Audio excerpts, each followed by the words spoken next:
우리 모두가 잘 아는 동화 피터팬을 보면 네버랜드가 나옵니다. 이 나라엔 어린이만 삽니다. 혹시 네버랜드에 어른이 없는 이유를 아시나요?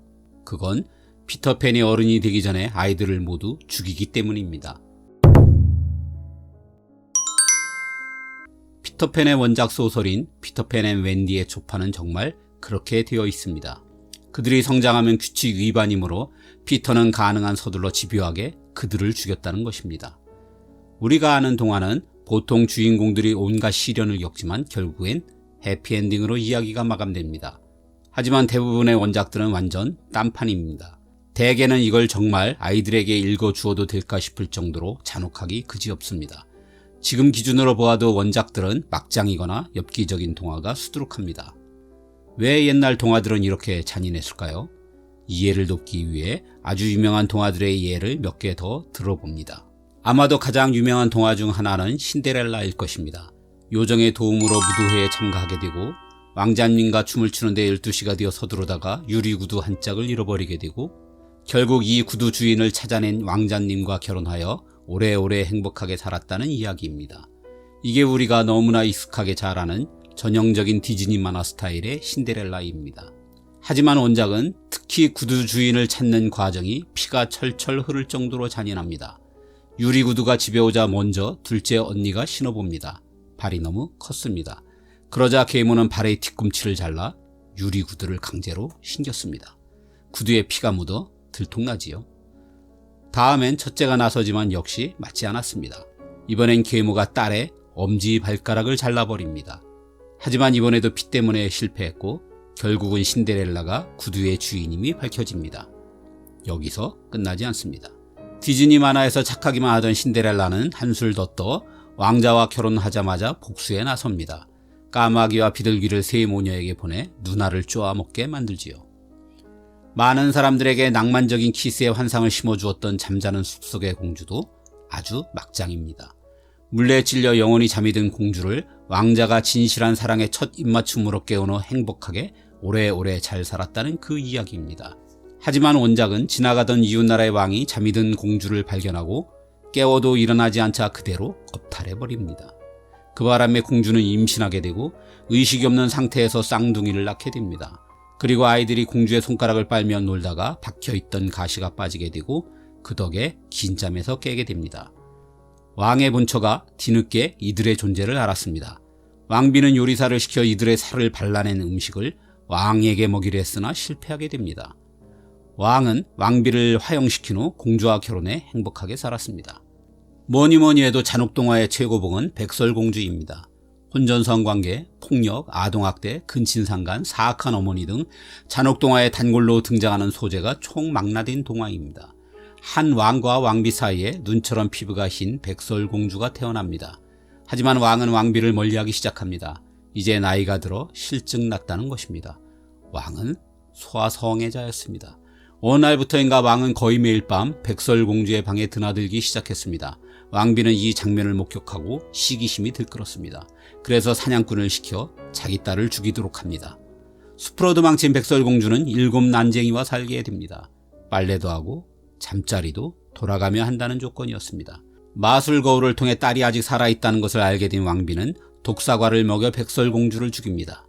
이 대목에서 백마탄 왕자님이 나오지만 버전마다 이야기는 조금씩 다릅니다. 가장 지독한 버전에 의하면 백마탄 왕자님은 시체 성애자였습니다.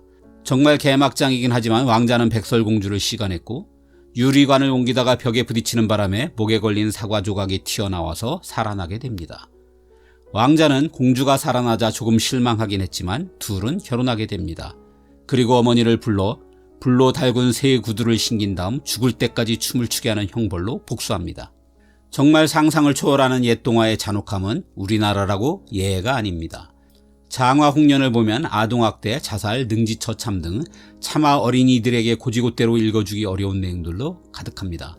콩쥐 팥쥐는 더 엽기적이어서 나중에 팥쥐를 젓갈로 만들어 팥쥐 엄마에게 먹이기도 합니다. 정말 옛 동화들은 왜 이렇게 잔인한 걸까요? 그건 우리가 익히 알고 있는 이 이야기들이 사실은 동화가 아니기 때문입니다. 즉 신데렐라도 잠자는 숲속의 공주도 백설공주도 장화홍련도 콩쥐팥쥐도 어린이들에게 들려주기 위해 만든 이야기들이 아닙니다. 이것들은 오랫동안 민간에 전해져 내려온 어른의 민담들입니다. 우리에게도 익숙한 유럽의 유명 동화들은 대개 프랑스의 샤를 페르와 독일의 그림 형제가 모아놓은 민담집이 그 출처입니다. 샤를 페르는 프랑스 어린이 문학의 아버지라고 불리지만 사실 그는 세련된 프랑스 상류 사회가 읽어야 할 교양서로 이 이야기들을 모아놓았습니다. 그림 형제는 독일의 언어학자들입니다. 그림 형제들 역시 어린이들에게 읽히기 위해서가 아니라 독일어를 연구하기 위한 자료로 민간에 오래 떠돌던 이야기들을 모아놓은 것입니다. 민담들은 특성상 원작도 없고 버전도 부지기수입니다. 수많은 사람들이 수많은 세월에 걸쳐 이야기를 빼거나 보태면서 만들어진 일종의 집단지성의 결과물입니다. 때문에 이곳엔 당대의 사회상이 고스란히 반영될 수밖에 없습니다. 즉 이 말은 이 이야기들이 만들어진 과거의 시대가 그만큼 가혹하고 잔인했다는 뜻입니다. 이 민담들이 주로 만들어졌을 유럽의 과거 수세기는 폭력과 죽음이 일상사였습니다. 끼니조차 잊기 힘든 사람들은 자식을 죽이거나 버리는 일도 드물지 않았습니다. 아이들도 일찍부터 구걸이나 돈벌이에 나서야 했고 비좁은 집에서 부모님의 성행위를 보며 자라는 것도 허다했습니다. 옛 민담의 폭력과 외설, 아동학대가 난무하는 것도 시기와 장소에 상관없이 모두가 공감하는 경험이기 때문입니다. 또 하나 주목해서 봐야 할 게 이 민담들의 전파 경로입니다. 당시는 많은 사람들이 문맹이었습니다. 그래서 민담은 유랑극단이나 시장의 인형극을 통해 퍼져나갔습니다. 전달이 쉬우려면 스토리가 단순해야 합니다. 민담이 대개 선악이 확실히 구분되는 이분법적인 구조를 띠게 된 게 바로 이런 이유입니다.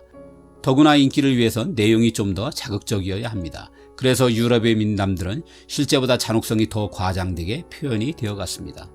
유럽의 민담이 아이들을 위한 동화가 된 것은 19세기 이후부터입니다. 유럽에서도 민담의 잔혹성 때문에 아이들에게 들려주기를 꺼려하는 사람들이 많았습니다. 그래서 그림 형제의 초판본도 잘 팔리지 않았습니다.